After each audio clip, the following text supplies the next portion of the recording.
அன்பர்களே, நண்பர்களே, உங்கள் பாலுவின் இனிய காலை வணக்கம். இன்று டிசம்பர் 22ஆம் தேதி, அதாவது மார்கழி மாதம் 7ஆம் தேதி, ஞாயிற்றுக்கிழமை. சப்தமி திதி மத்தியானம் 2:32 வரை, அதற்கு மேல் அஷ்டமி திதி. உத்திர நட்சத்திரம். இன்னைக்கு சந்திராஷ்டமம் மத்தியானம் 12:55 வரை மகர ராசி, அதற்கு மேல் கும்பராசி. ராகுகாலம் சாயங்காலம் 4:30 6 வரை. யமகண்டம் மத்தியானம் 12 1 வரை.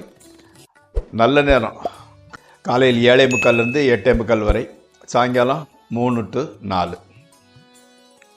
நீங்கள் அணிய வேண்டிய உடை நிறம் பிங்க் அல்லது மெரூன் கலரு.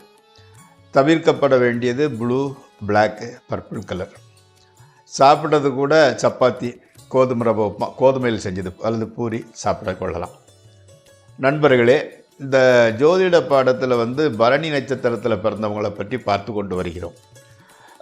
இப்போ பரணி நட்சத்திரம் 4ஆம் பாதத்தில் பிறந்தவங்க சகோதர சகோதரிகளோடு நல்ல உறவும், அவங்களுக்கு உதவி செய்கிறது, அவங்ககிட்டருந்து உதவியை வாங்குவதாகவும் இருப்பார். பொன்பொருள் அலங்காரம் உடையவராய் இருப்பார். அதே மாதிரி எப்படின்னா, ஆச்சார அனுஷ்டானங்களை அனுசரிக்காதவர், அதெல்லாம் அவர் கண்டுக்கிடவே மாட்டார். அற்ப சுகத்தில் இச்சை கொண்டவர். தாயாரின் உறவினர்களுக்கு பிரச்சனையை கொடுப்பவராகவே இருப்பார். புத்திர புத்திரிகளால் மனதில் சந்தோஷம். அப்போ நல்ல மக்கள். அழகுள்ள அழகான பெண்ணை மணப்பார். பந்து மித்திரர்களை ஆதரிப்பார். அதாவது அம்மா வழி சொந்தத்தை கூட பிரச்சனை பண்ணுவாங்க தவிர மற்றவங்களெல்லாம் ஆதரிக்கக்கூடியவராகவே இருப்பார். நல்ல புகழை உடையவர். எதையும் என்ன நல்ல அழகான பெண்ணை மணமுடிப்பார். நல்ல புகழுடையவர். சொந்தக்காரங்களை அனுசரித்து போவார். எல்லாம் இருந்தால் கூட முற்பகுதியில் பிறந்தவர்கள் தந்தையையும், 4ஆம் பாதம் முற்பகுதியில் பிறந்தவங்க தந்தையும், பிற்பகுதியில் பிறந்தவர்கள் தாயாரையும் பகைப்பவராக இருப்பார், பகை கொண்டவராக இருப்பார். அம்மா அப்பா. நண்பர்களே, இப்பொழுது ராசிபலன் நிகழ்ச்சிக்குள் செல்வோம். இந்த ராசிபலன் நிகழ்ச்சி உங்களுக்கு பயனுடையதாகில் அதை சப்ஸ்கிரைப் செய்யவும், நண்பர்களுடன் பகிர்ந்து கொள்ளவும். மேசராசி. இதுவரை இல்லாத அளவில் அசாத்திய துணிச்சல் உண்டாகிறது. தொழிலில் பல முன்னேற்றங்கள் உண்டாகின்றன. விரோதி என நினைத்து கொண்டிருந்தவர்கள் கூட தக்க சமயத்தில் உதவி செய்கின்றனர். எந்த காரியத்தை தொடங்கினாலும் அதில் நல்ல பலன்களே நடக்கின்றன. மொத்தத்தில் இன்றைக்கி ஓரளவு இனிமையான நாளாகவே அமைகிறது. அடுத்து ரிஷபராசி. பெரியோர்களின் சந்திப்பும் அவர்களது ஆதரவும் கிடைக்கின்றது. தொழிலில் பல தொல்லைகள் பிரச்சனைகள் இருந்தாலும் ஆதாயம் கிடைக்காமல் போகாது. ஏதோ கொஞ்சம் பணப்புழக்க வழக்கங்கள் இருந்து கொண்டு தான் இருக்கின்றன. முன்னேற்றம் மனதுக்கு தெரியத்தான் செய்கிறது. நம்மளால் ஜெயிக்க முடியும், நம்ம மேலே வருவோங்கிறது நம்ம மனசுக்கு தெரியுது. புதிய நண்பர்களால் ஆதாயம் கிடைக்கிறது. அடுத்து மிதுன ராசி. மாணவர்களுக்கு கல்வியில் ஆர்வம் இல்லாமல் போகிறது. படிக்கிறதுல புத்தகத்தை தூங்கினா எடுத்தாலே தூக்கம் வருது. அவங்களுக்கு ஒரு உஷார் இல்லாமல் இருக்குது புக்கு படிப்பதில். அன்னையின் உடல்நிலை கொஞ்சம் டல்லாக தான் இருந்துக்கிட்டு இருக்குது. வீடு வாகனம் அதெல்லாம் வாங்கணும்னு என்ன கூட அது எப்படின்னா, எதிர்பார்த்த வகையில் ஏதோ தடங்கள், டிஸ்டர்பன்ஸ் இருந்து கொண்டே இருக்கிறது. கணவன் மனைவியரிடையே மன வேற்றுமை, ஆர்கியூமெண்ட்டு, விதண்டாவாதம், சின்ன சின்ன சச்சரவுகள் உண்டாகி கொண்டே இருக்கின்றன. அடுத்து கடகராசி. இதுவரை பட்ட துன்பங்கள், துயரங்கள், வறுமை அகலுகின்றது. நல்ல காலம் ஓரளவு உதயமாகிவிட்டது. அதாவது நோய் நீங்கி உடல் ஆரோக்கியம் அபிவிருத்தி அடைகிறது. அதே மாதிரி தொழிலில் நல்ல முன்னேற்றம். செலவு தான் கட்டுப்படுத்த முடியாமல் ஜாஸ்தி போய்கிட்டு இருக்குது. கணவன் மனைவி உறவு நல்ல விதமாகவே இருக்கிறது. அடுத்து சிம்மராசி. வீண் செலவும் பணத்தட்டுப்பாடும் உண்டாகிறது. குடும்பத்தில் கவலையும் உற்சாகம் இல்லாமையும் நீளவுகிறது. தொழிலில் ஓரளவு ஆதாயம் கிடைக்கின்றது.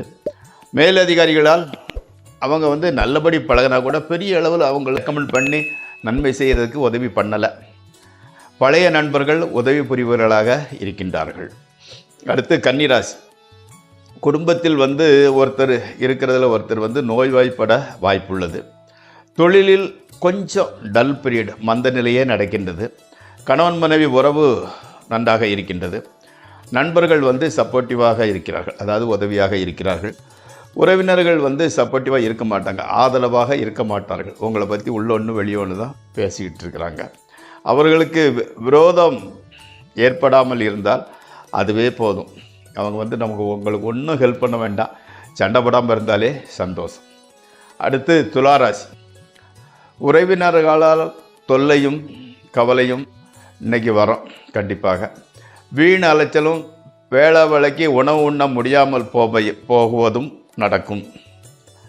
நோய்களினால் மனம் கொஞ்சம் வேதனைப்படுகிறது. பணத்தட்டுப்பாடு ஜாஸ்தியாகிட்டு போகுது. செய்தொழில் ஒன்றில் தான் மனம் அமைதி வருகிறது. அடுத்து விருச்சிக ராசி. பிரயாணங்கள் கொஞ்சம் நல்ல நன்மை பயக்கின்றன, நன்மை தருவதாக இருக்கின்றன. புதிய வீடு, நிலம், வாகனம், ஆடை, ஆபரணங்கள் வாங்கிறதுக்கு உண்டான சூழல் உருவாகிவிட்டது, வாங்கலாம். அதே மாதிரி அன்னையின் ஆரோக்கியம் நல்லா டெவலப் ஆகிட்டு வருது, அபிவிருத்தி அடைகிறது. குடும்பத்தில் ஒரு புதிய ஜீவன் உருவாகும் வாய்ப்பு இருக்கிறது. அடுத்து தனுசு ராசி. ஸ்தல யாத்திரை செய்ய எண்ணுகிறீர்கள், கோயில் குளம்னு போயிட்டு வரலாம் அப்படின்னு ஒரு மூடு வந்திருக்குது. பணம் அடுத்தால எப்படின்னா இந்த தெய்வ பக்தி ஈடுபடுவது, தர்ம காரியங்கள் ஆகியவற்றில் ஈடுபடுகிறது. அப்போ உங்களோட மனசு இதுவரைக்கும் இல்லாத அளவுக்கு தெய்வ பக்தியிலையும் தர்ம காரியங்களிலும் ஈடுபடுகின்றது.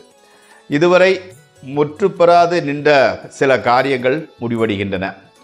கணவன் மனைவி உறவு சிறப்பாக இருக்கின்றது. நண்பர்கள் உறவினர்கள் உதவியாகவே இருக்கின்றனர். அடுத்து மகர ராசி. தெய்வத்தின் அருள் கிடைக்கிறது. தொழிலில் பெரிய நன்மைகள் ஏற்பட போகின்றது.